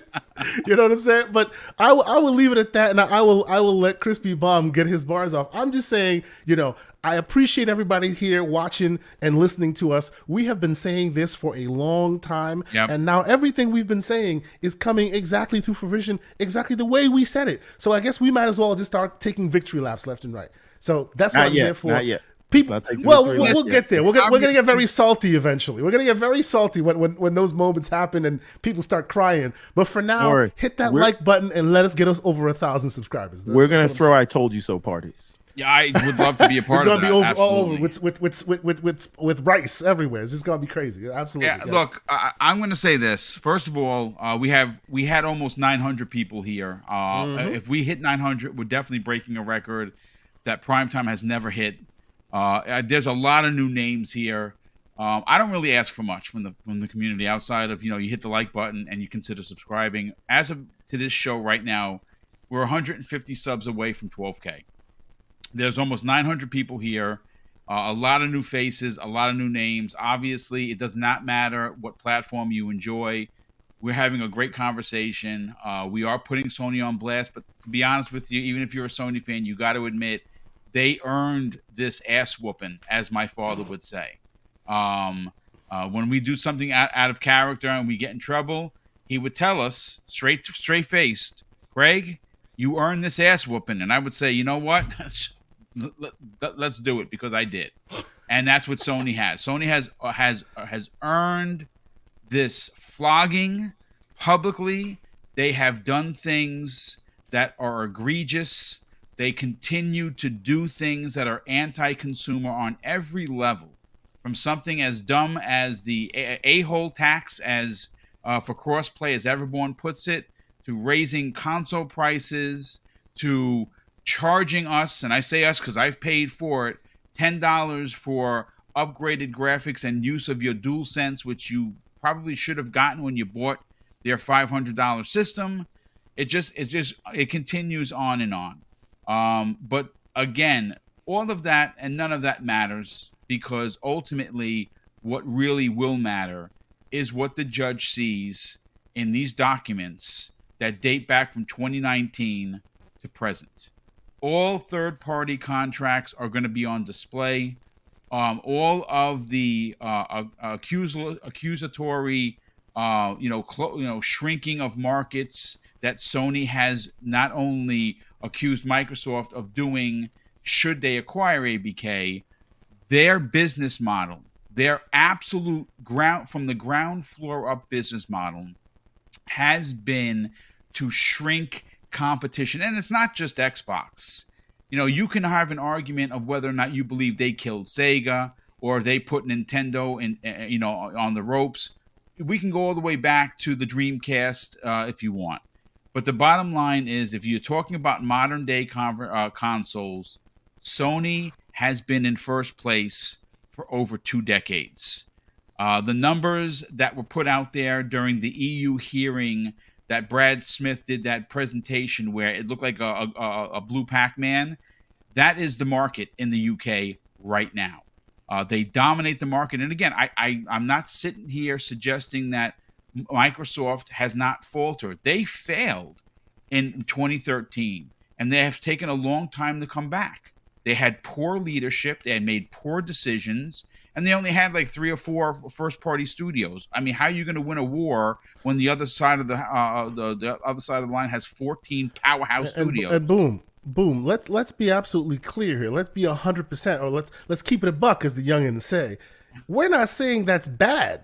In the world of business, you do what you got to do to succeed, right? 100%. What we're talking about is when the quote-unquote regulators and the people who are supposed to be the referees on the field show up, you can't grab a knee and pretend that you're hurt, right? Yeah, and if you do, that's also fair game, but it's up for those regulators, those referees to go, get off your butt and get in the game. We see you lie in there. Yeah, we see that's you. What this is about. I'm not pulling the red card. Listen, Crispy, you've had a chance to sit back and digest all of this. You have been salty, but for good reason. I'm very, very interested to get your opinion on what has transpired in the last 24 to 48 hours, specifically what happened today. I think Sony did one of those big gulps, like when they got the information that we have to provide this. We were not granted an additional extension because they were holding out. They were trying to extend until it didn't matter. Now they've been called to the carpet. What are your expectations of what's going to be revealed? I mean, you guys all have great points. Some of them a little bit farther than what I'm thinking. Some of them just right on point. I look at this right now, and it drives me crazy because it's taken so long for some of these governmental agencies to finally look at the actual information. You know what I'm saying? And actually say, you know what? This is actually relevant. Okay. Because, Sony's talking about withholding things. Okay. And you could say it's coming from the regulator, but no, this is Sony complaining about these things, people, because they're the only one that's really, truly that they consider in the gaming market that's complaining about this. They are okay, Microsoft's going to withhold content. That's interesting. Oh, withhold, freaking cosmetics, withhold a game. Oh, wait. Oh, man. I've heard of this before. I swear. If you live in a glass house, don't throw stones, Sony. Just don't do it. Okay? It don't make sense. All right? We're at the point where I said this to Everborn before we went live. I want this to go through. I want them to fight till the end. I want them to be the most stubborn gaming company as they've been this whole time. I want to see all this. Because you know what? When people actually see it, they're going to be like, oh, wow. Oh, okay. I mean, Final Fantasy VII, for example, I guarantee there's some kind of clause in their contract that says that renegotiate for more years and basically just never have it on Xbox. type thing. I mean, is that egregious? I mean, you could say it's business. I get it. I understand it. But, I mean, Xbox has already kind of, went away with that. I mean, they got so much flack because, Xbox bad, PlayStation good. PlayStation does the same freaking thing that Xbox does. And guess what? Everybody gets mad about it because it's Xbox. And it's quite funny to me because, as a gamer, I get treated way better on Xbox than I ever have on PlayStation. Through my 20, 25, 30 years of playing games, PlayStation's never treated me as good as Xbox has in these past 6. So I don't understand it. And that's where I go and say these government agencies, you need to look at what Microsoft is doing, okay? They are on this boat and they're, you know what? If this pushes through and everything goes the way we think it is, they have stood on their hill and said, we are about providing content to many gamers, not just Xbox gamers. And that is something that many companies have not done. You know what I'm saying? It's one of those things like, yes, we have a platform that is Game Pass, but we're willing to release our games on other platforms. And they've done this throughout their, the past 10 years. They have released games on other platforms. Now, yes, it might have been within purchase or stuff for that. But, I mean, you look at, Insomniac. Okay. How about Sunshine Overdrive 2? Does anybody think it's coming to Xbox? No. No, it wouldn't. Is anybody got pitchforks and torches about it on the Xbox side? I haven't seen it. Everybody's like, you know what? Hey, you guys actually like it now after you trashed it for all these years? All right, cool. You know what I mean? Like, we liked it in our own ways. Like, did everybody beat it or anything like that? No. I beat it. But there's a lot of people that did. And that's the point. Like, dude, like, you look at, the Hippocratic oath of these people at this point. Like, they are just being hypocrites. Yeah. And it's like, even these regulators are just, you have the research data in front of you. I mean, what is actually transpiring that it's taking this long? I mean, this should have been done like last year, to be honest with you. I mean, in logical sense, being logical, okay, there's no reason not to. And then you have, the GeForce Now deal and Nintendo deal. Well, you know what's funny? We were all pissed off. Remember when we were pissed off that Nintendo got excluded? You remember that? And then it came out that, it made Sony look worse when Nintendo was excluded. Yep. And now we're just all sitting there laughing because we were against that. And it's just, it is mind-blowing. And that's where I go and say, I think Microsoft truly is trying to show these regulators what, and they're giving analytical data. They have the software and everything else. They have all of that. That's why Steam's sitting there like, you know what? You guys started releasing stuff on our stuff and we didn't even ask for it. You know what I mean? Yeah. So it's one of those things. Like, that's where, like, Gabe's like, you know what? You guys are good. And Nintendo's like, man, you guys are going to get Call of Duty to run on our console? Are you kidding me? You know what I mean? And they're going to do that because they want the revenue. And you know what? And I've said this, at some point, Microsoft might be basically third party. You might have a couple games here and there that are just exclusively on the Xbox console, but it's going to become less and less. And you know what? I am fine with that. You know what? If you said, it's going to be Game Pass on freaking Sony, or even just releasing Gears at $70 on there for people to experience that who possibly have never have, by all means.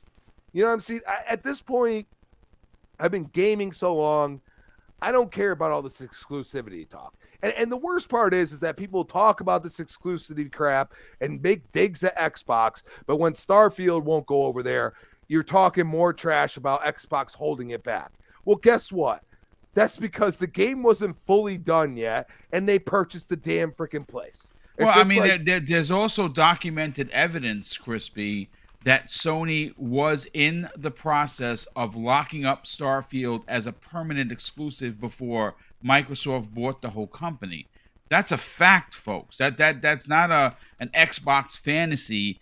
That is an actual reality. Sony, whatever they saw, liked so much, they were trying to lock up this IP, not as a timed exclusive, as a permanent exclusive. And that is a fact. This is where I'm going to sum up, and we're going to move on from here right now. I am sick of looking at Sony because I played every console for like 10 plus years, like everyone. I've been a Sega fanboy, a Nintendo fanboy, a place. I stopped being a fanboy at some point. And I just said, you know what? Games are games. And I look at it and I say, you know, you want to make stuff exclusives? Oh, that's fine. But, you know, one company says, you know what? We're going to buy it. We're just going to buy it. Shame on them for buying it because they have the money, because they didn't screw up the rest of their businesses. Okay, like their other businesses funded what Xbox is doing now. Shame on them. And not only that, I love that the U.S. government it's starting to look at this. Yeah, you know, they are like, you could say they're not, but even Evermore, like you know, you get the House of Representatives. Like, yeah, there's different people in there now, and they're starting to look at this and be like, what's going on here? These are two American companies that are merging technically. So what are we talking about here? Why is everybody else involved? And why are we taking stuff from this and that? And why is it, you know, not bipartisan anymore on the FTC? These are all legitimate questions. You know what I'm saying? So I look at these things and I say, well, finally, I'm starting to see something from our government, you know, that I kind of said a long time ago. If they have any legitimacy, they need to start questioning these things, because it doesn't make sense. It just doesn't. And, you know, as this keeps coming out, I enjoy it. And I also, I really do, like, you know, and I think Everborn, you will be right at the end of the day. I think you will have, you know, be able to sit on that hill and say, I said that, you know, it would never happen. We'll see leaks or something like that. That is it. And I don't want that to happen. I want Sony to get all the smoke, because they're acting real ignorant right now and being super hypocrites, and it drives me crazy. I listen, I'm right there with you, but I just want to get this deal done so we can move on from it. Yeah, I can agree with that as well. Yeah, I would accept want them to move on Sony to... getting a pass here as long as we can get this damn deal done. Yeah, no, Boom, listen. let's get to some of these super chats, because I'm gonna catch up. Listen, folks, we are running close to the mark of 2 hours, and normally we do a 2-hour show. Tomorrow at 12 p.m. Eastern Standard Time, I'm going to be sitting down with Retri one-on-one for the new episode of X Vlog Live, and we are going to, for the entire 70 minutes, 70 to 90 minutes that we're going to be on, are going to talk exclusively about the Phil Spencer interview, who did it, what was said, our thoughts on it, and who knows, we might even have breaking news, because that show doesn't happen until 12 p.m. Eastern Standard Time. But let me catch up on the Super Chats. Been a lot of them. What is it? Brigadier's Blue. Brigadier's Blue. I'm sorry. Brigadier's Blue drops a $5 Super Chat and says, this should be a spicy episode of Primetime Gaming tonight. Looking forward to it all. Think old Sony is going to regret shaking the hornet's nest. Man, Dingo McThickens drops a very generous $5 Super Chat and says, man, Destin just did a video on the documents that Microsoft has requested from Sony, and oh boy, Sony shot themselves in the foot. The judge granted most of Microsoft's request.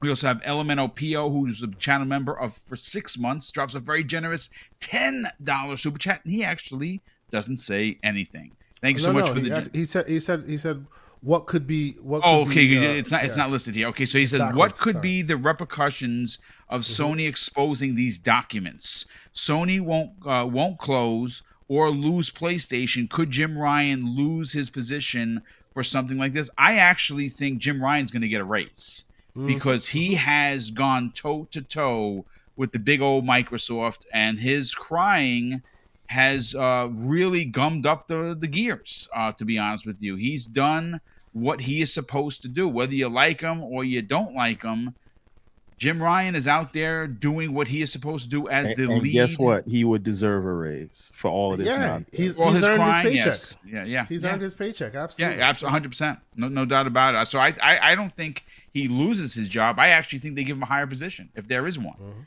Mandingo McThickens drops an additional $10 Super Chat. I love that name. That's fantastic. He says, today was a well-deserved self-inflicted gut punch by Sony, whether or not this deal goes through. Sony's snakish dealings will be exposed. My God, Sony effed up. Talk about shooting your ick off.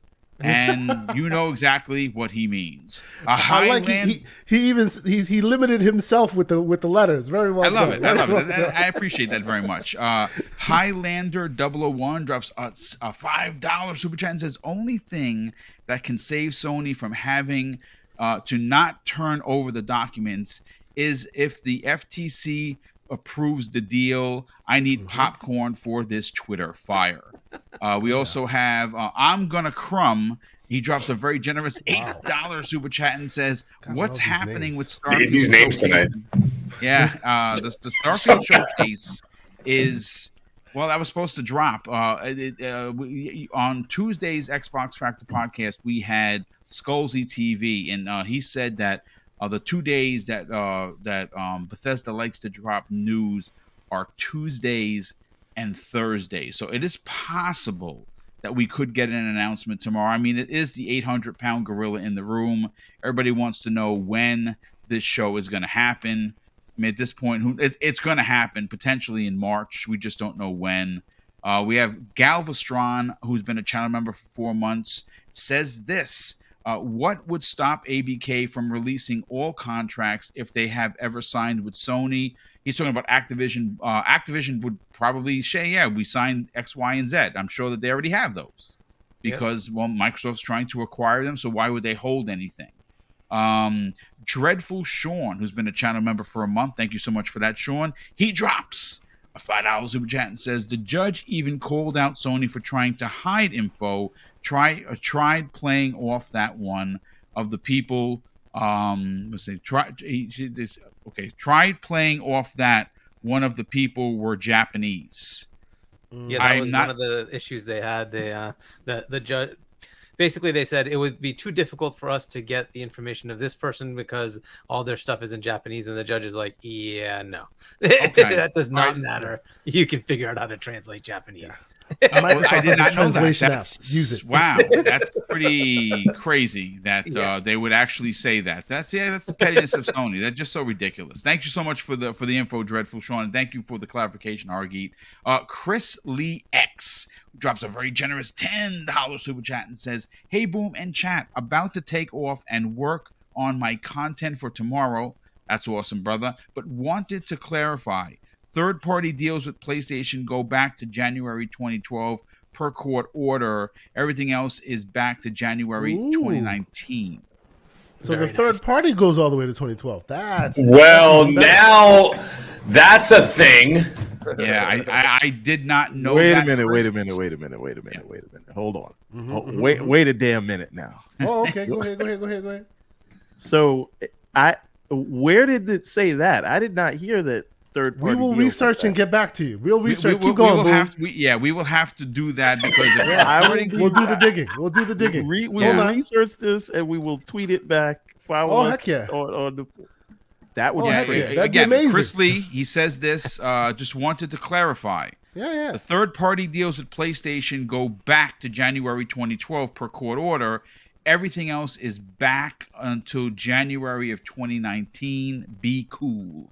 And people in the chat say Destin broke all that down. So maybe there's some details out there. Let's go hunt that down, players. All trust but verify. We trust you, but we're gonna look this up. Well, you know what? I in Destin Legary, I trust. His channel has exploded on the scene. He's closing in on 100,000 subscribers. Well deserved. He is when he's not attached to IGN.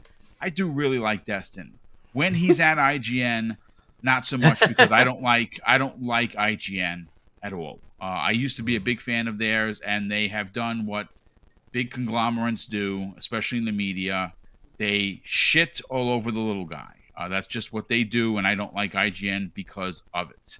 But listen, that's here or there. Mandingo McThickens drops an additional $2. Thanks to $2 super chat. Thank you for the generosity. The judge's order goes back to 2012, not just 2019. More confirmation. We have Sci-Fi Pimp in the chat.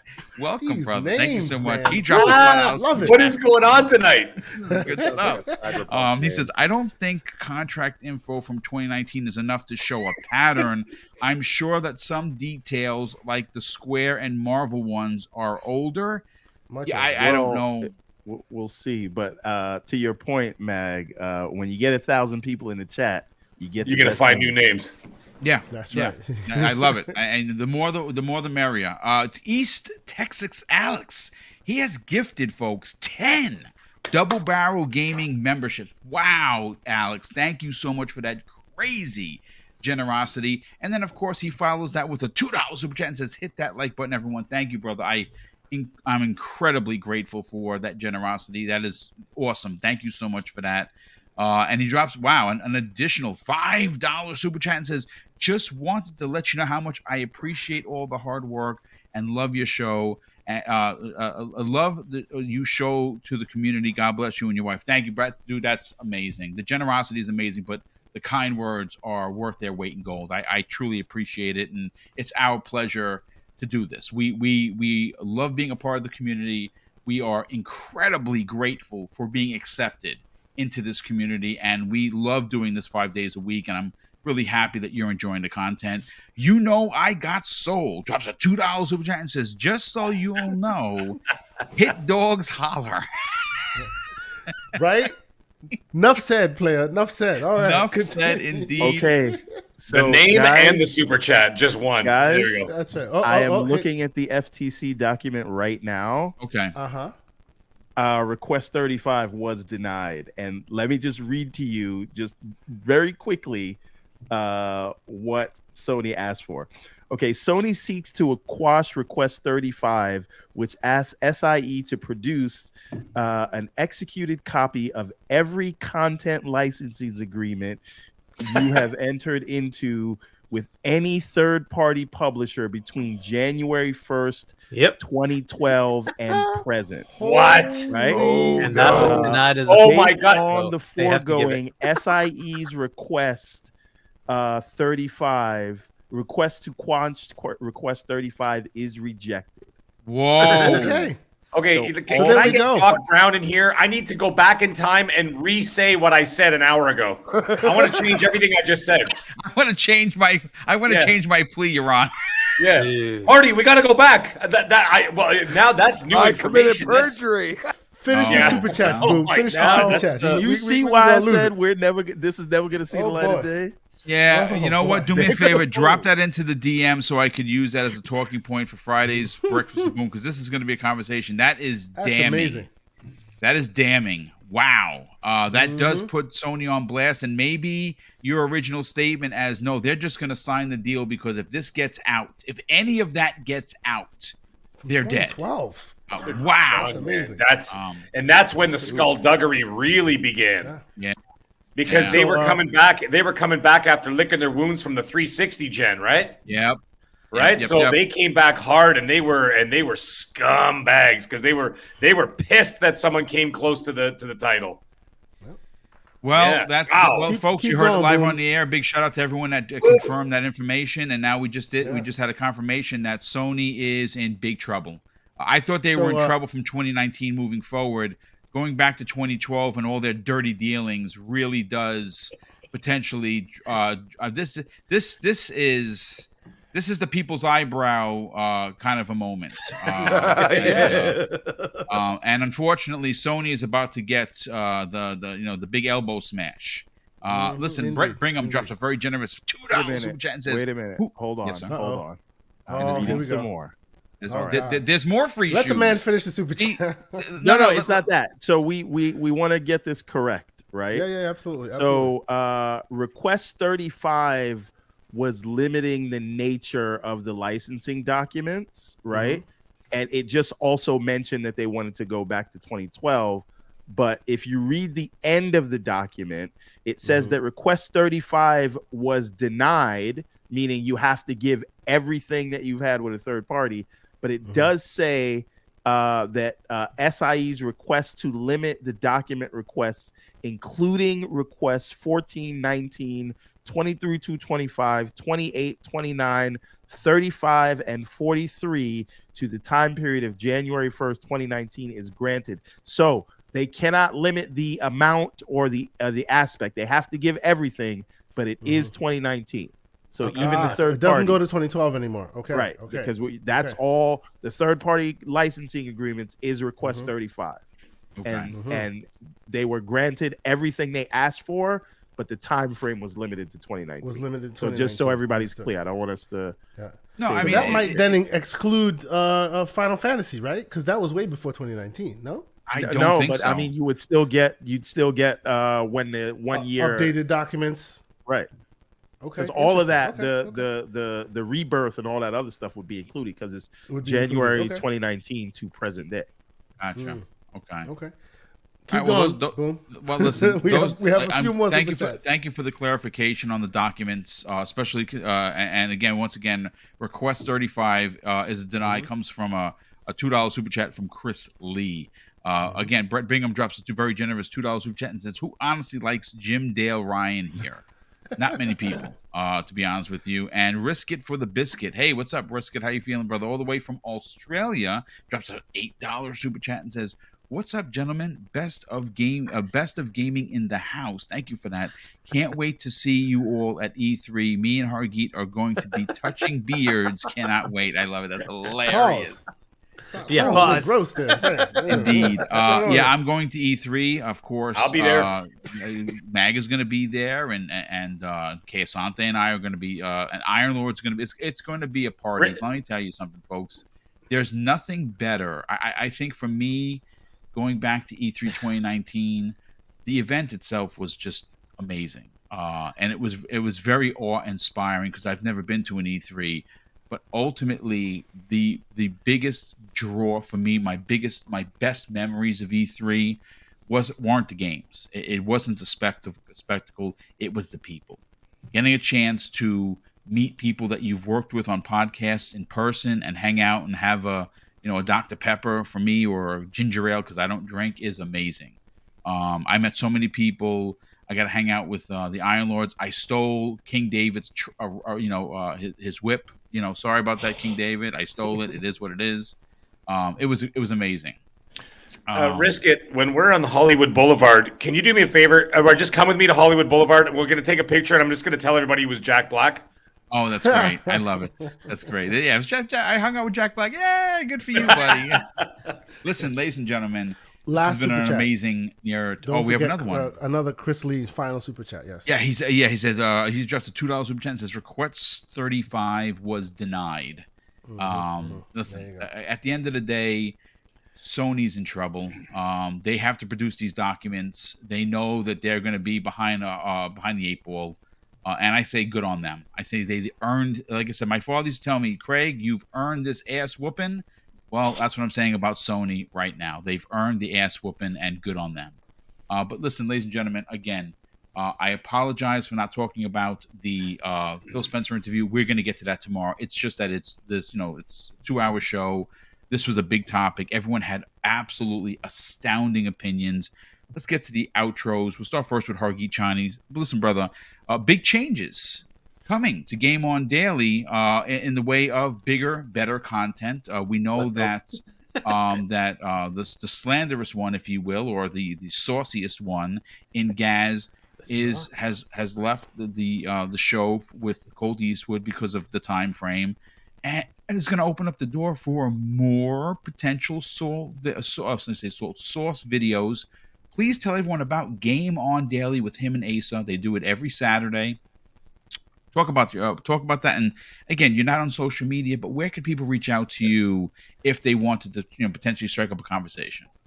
Yeah, so check out GameOnDaily.com, and we have a podcast on Saturdays at 4 p.m. Eastern. Game On Daily go live. And hopefully guys can get back to some of those things after he catches up on sleep. That guy never sleeps. It's crazy. I know he keep telling him he's like killing himself. You guys like take care of your health, buddy. It's okay. But he works a ton. He's a lawyer. If people don't know, and that's a pretty ridiculous job. And on top of that, he does all this stuff in the community and does all this content. So hopefully we can get some more content from there. Check out some of the stuff that Ace is putting up as well. He's certainly loving his PSVR. So check that out as well. And then I am not on any social media, but I am on Xbox. Gamertag is HChani. And you can catch me on RDX up there pretty much every week now. I love it. It's 8 p.m. on Tuesdays Eastern. And then here, 7 p.m. Wednesdays Eastern as well. So yeah. Well, thank you so much for being here and being a part of this show each and every week. Mag, let's get you on out of here, Yes, brother. sir. Talk about it. You now are a part of Colt Eastwood's XNC each and every Monday at 8 p.m. correct. Eastern Standard Time. That is tremendous, well-deserved accomplishment. Thank You're you. going to bring. If you do not wear that wig at least once, I am not watching the show. I'm going to say that right now. Yeah, no, I'm gonna be hamming it up quite a bit. But yes, guys, it was an absolute it's an absolute honor to be part of that show. It was even bigger honor to fire Gaz, which I got to do myself. The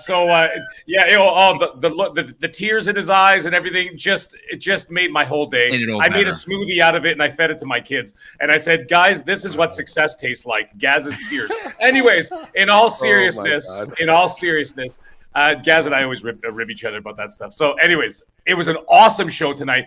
What a hell of a turnout. You remember when we started the show, guys? It was barely 150 people in the people shot, yeah. when we were starting the show. And we're like, don't worry, it'll grow. We moved days. We started going, but we kept grinding. And look at us now. Almost 900 people in the chat today. Yeah. Yep. And I remember the first time that Dealer hit 1,000 people in his chat. He was freaking out going, oh my God, I finally hit 1,000 people in this chat. And look at him now. He's gone astronomical, right? So, and same thing with Colt and everything else. And absolutely amazing. So I'm just so happy and so proud of all the work we've done and Boom for putting this channel together and having us be a part of it. It's been nothing short of awesome. And I love doing it. And we all do it too. And I can't wait for E3, just a few short months away, guys. So, and we'll all be there. But anyways, enough of that. Great show, guys. You can catch me on Twitter, Middle Age Game Guy. That's where you always find me, where I release my content and everything else, right? My videos and everything else. Of course, you can find me here every Wednesday, 7 p.m. Eastern on this show, Primetime Gaming. And yes, starting on March 13th, I will be the new co-host of the XNC show with Colt Eastwood, and that is every Monday evening, 8 p.m. Eastern Standard Time. And yes, guys, great show, great topics. Let's hope for even more news this week. And everybody have a great week, great night, and we'll talk to you guys real soon. Have a good night, guys. I don't know if I could take any more news, to be honest with you, because I've written multiple shows multiple times. It's getting frustrating. But listen, Everborn Saga, sell your brand, brother. Talk about where they can get the Everborn Saga. I don't know if you still have these $50 packages still available, but We do, in fact. well, talk about it, brother. Sell it. So, excuse me. Still getting over that sore throat. But the answer to all those questions is everbornsaga.com. We do not only sell books, which we have an entire connected universe that we're putting together, and you can get all those books on sale right now for $50. Excuse me. But we also sell merch like the Charge Them More t-shirt, the Everborn cap, as well as wall art like you see behind me, and t-shirts, posters, and things like that, jackets, all that. So go to everbornsaga.com, check out the sale. I would sell you more, but I'm gonna lose my voice again, so I will leave it there. Thank you so much, everybody. This was great, and things are about to heat up, and this is where the rubber meets the road, and we are in the home stretch of this deal. Microsoft is literally negotiating remedies right now. Exciting times. This will be done in time for us to have Mai Tais on the beach at E3. Boom. I love it. You mark it. I love it. I love it. We'll And feel when better, the deal brother. gets closed, we will have 2,000 viewers. I'm calling that now. I hope so, and hopefully we can get to 15K at the Live. end of 2023. That would be big. So Crispy Bomb, sell your brand, brother. Talk about where can people find you on other podcasts, and more importantly, reach out to you on social media. Shout out to the chat, and I mean, what a great show, and I mean the opinions are just incredible. But I mean, if you're a PlayStation fan on here right now, like, dude, you gotta call BS sometimes, man. Yeah, sometimes you gotta point the finger. We do that with Xbox. We do that, okay? Like you know, everybody high fidelity VR. Like I remember Phil saying that, okay? Like, but I mean, that's old news now because we got a lot of IPs coming out that are going to be pretty freaking incredible. I'm just saying. So now it's like, well, that was logical. So it's at Crispy Bomb on Twitter, Crispy Bomb 28 Xbox Live. Find me tomorrow night, 8 p.m. on the next podcast. And yeah, maybe Breakfast with Boom. It sounds like it's going to be a little spicy, maybe. And Retro Renegades, I'm gonna be there when I'm there on 7 p.m. Tuesday night. Retro Renegades, it's gonna be what it is. But of course, I'll be back here on Primetime Gaming, 7 p.m. Wednesday night. We'll see you then. Thank you so much for that, brother. And last but not least, Kay Sante, you have a pretty cool as the other side of the pillow guest coming for this Saturday's Gaming Circle podcast. Sell your brand, brother. Talk about where last week you had almost 150 people in the chat. That is growth because you're obviously a newer channel. You hit 1K to close out 2022. It seems as if you've hit your stride, brother. Talk about it. Where can people subscribe and more importantly, reach out to you on social media?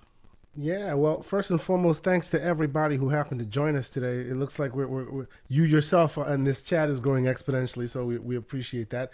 Everborn, you better keep your voice on lock and key. We need you prime and ready. I'm working on it, man. I am coughing Saturday my morning. lungs out here in the background. You need some tea with honey. That will fix it. You need to get that done, absolutely, because we this weekend are going to have the insipid ghost himself, Luke Law from the Xbox Expansion Pass, will be joining us. We're looking forward to having a great conversation with him. That man seems to always have like the perfect interview for the gaming releases that are coming, and this week is no different. You should go check out his stuff. Always interviewing really, really great people in the gaming in game development. So it's really cool to have him joining us this weekend. As you said, Boom, we had a great show last weekend. I actually was also on the Xbox Era podcast, and I see Special Nick was in the chat for a minute there.